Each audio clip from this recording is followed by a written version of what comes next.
यारो बिस्मिल्लाहिर्रहमानिर्रहीम अस्सलाम वालेकुम डियर लिसनर्स। दुनिया की कामयाबी असबाब की मोहताज नहीं है।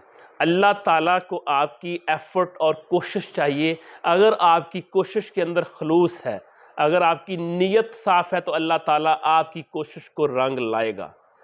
हमारे सामने मिसाल है हज़रत इब्राहीम अलैहिस्सलाम।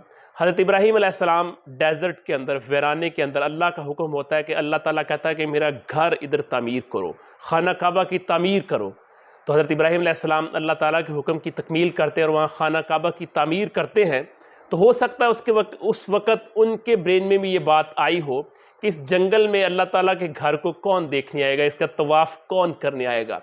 फिर अल्लाह ताला हुक्म करता है कि इधर आवाज़ दो कि तमाम लोग जो मुसलमान हैं वो इसके तवाफ़ के लिए आएँ। हो सकता है उस वक़्त उनके ब्रेन में आया होगा कौन मेरी आवाज़ को सुनेगा, लेकिन अल्लाह ताला असबाब का कामयाबी को मोहताज नहीं करता। अल्लाह खुद इंसान की एफर्ट के मुताबिक उसको रिवॉर्ड देता है। और आज देखें कि हज़रत इब्राहीम अलैहिस्सलाम जिन्होंने खाना काबा की बुनियाद रखी, उस वक़्त वो एक वीराना था, एक डेज़र्ट था। आज वो दुनिया की सबसे मसरूफ़ तरीन जगह, लोग उम्रा के सआदत के लिए जाते हैं और उसके चक्कर लगा रहे हैं, उसका तवाफ़ कर रहे हैं और सवाब हासिल कर रहे हैं।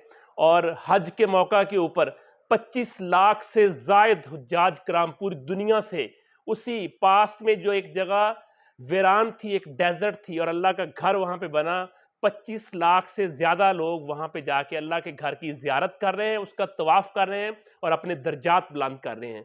इसी चीज़ में हमारे लिए लर्निंग ये है कि हमने कोशिश करनी है, नीयत को साफ रखते हुए अल्लाह की रज़ा के लिए, बाकी उसका रिज़ल्ट अल्लाह पे छोड़ देना है।